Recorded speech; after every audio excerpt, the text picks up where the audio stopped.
The soft hum of the dishwasher filled the kitchen as Daniel leaned against the counter, watching his wife, Lisa, scroll through her phone. Once upon a time, their evenings were filled with laughter, effortless conversation, and the kind of intimacy that made the world feel small. Now, silence stretched between them, thick and impenetrable. Lisa barely acknowledged his presence, her fingers tapping away at the screen with a focus that had nothing to do with him. It had been like this for months, distant glances, rushed conversations, a growing chasm that no amount of effort seemed to bridge. Daniel had chalked it up to stress at first. Work had been demanding for both of them, and maybe routines had dulled the excitement of their early years. But lately, something felt different. Off.it was the little things. The way she started dressing up more, subtle at first, then undeniable. New clothes, perfume he didn't recognize, a gym membership she had never mentioned before. Late nights at work that didn't quite match her usual schedule. And then there were the messages, her phone always buzzing, screen tilted away from him, a quick swipe clearing notifications before he could read anything. Daniel wasn't the jealous type. If anything, he prided himself on trusting her, believing in their marriage. But trust wasn't blind. He noticed the way she flinched when he reached for her phone, how she laughed at something on her screen but wouldn't share what it was. A few weeks ago, she had even changed her lock screen password, without a word, without a reason. "Long day?" he asked, breaking the silence. Lisa blinked as if just realizing he was there. "HM? Oh, yeah. Just exhausted."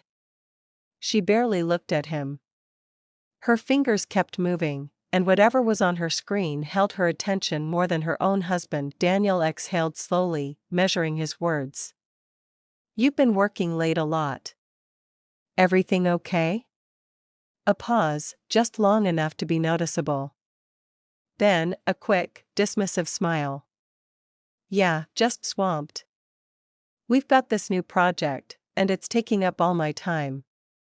The answer felt rehearsed. Not a lie, necessarily, but not the full truth either. "Maybe we should do something this weekend," he suggested. "Just the two of us. Get out of the house, spend some time together." For the first time, she hesitated, her fingers tightening around her phone. "Oh, actually, I was planning a girls' night." There it was again. That flash of something, guilt, hesitation, calculation. Daniel forced a nod. "Sure. Another time, then." Lisa smiled, but it was distracted. Already, she was back on her phone. Daniel looked at her, really looked at her, and felt something settle deep in his gut. This wasn't just distance. This was something else, and for the first time, he wondered if he was losing his wife to someone he couldn't even see. Daniel sat across from Lisa at their usual Friday night restaurant, a cozy spot they had frequented since their early dating days. The candles flickered between them, casting warm shadows on her face, but there was a distance in her eyes, a detachment he couldn't ignore. The conversation had been surface level all evening. Work. The weather. A forced laugh at something mildly amusing.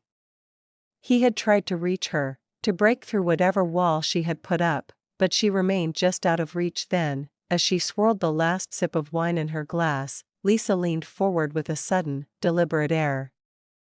"So," she said, her tone light, almost casual.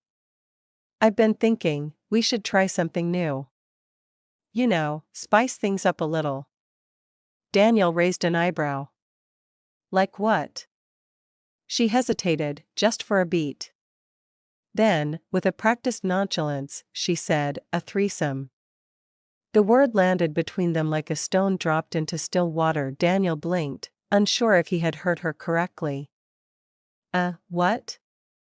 "A threesome," Lisa repeated, her voice smoother now, rehearsed. "It's something a lot of couples do to keep the excitement alive." She smiled like this was a perfectly normal conversation, Like they were discussing a new restaurant or a weekend getaway. Daniel felt the ground shift beneath him. Lisa had never suggested anything remotely like this before. They had built their marriage on trust, on intimacy that didn't need outside interference. And now, this?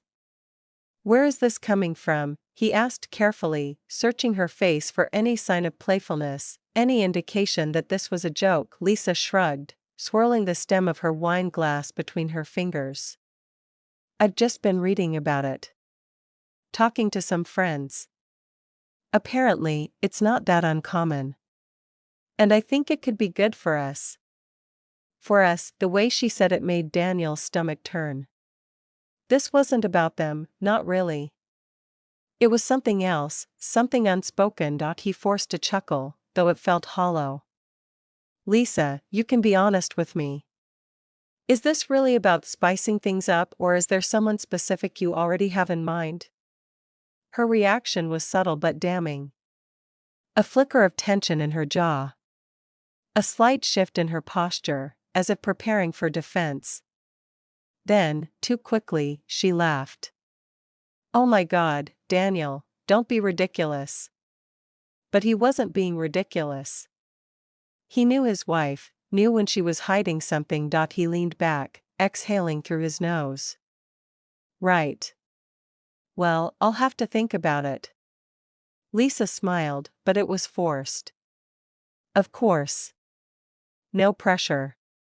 The meal continued, but Daniel had already lost his appetite. As Lisa returned to her phone, replying to a message with a smirk she didn't think he noticed, Daniel realized something chilling. She had already decided.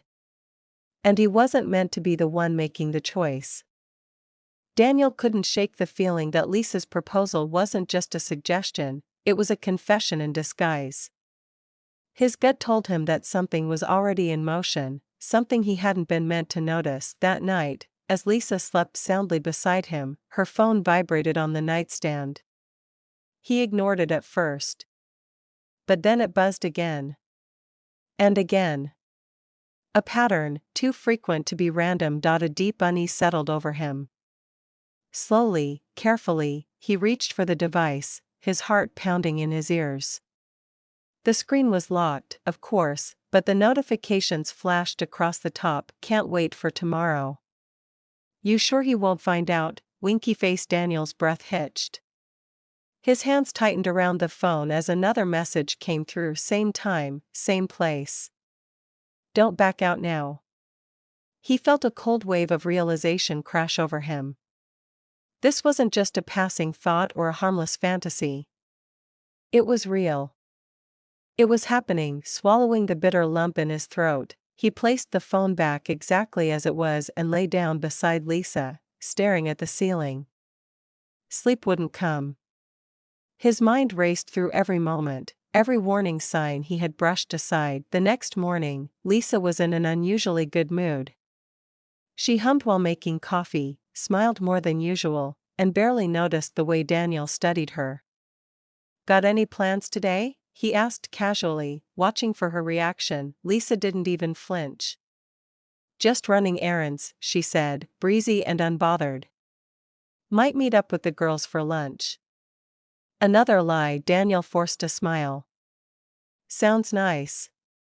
Inside, he was already forming a plan. By midday, Lisa had left, dressed a little too well for a casual lunch with friends.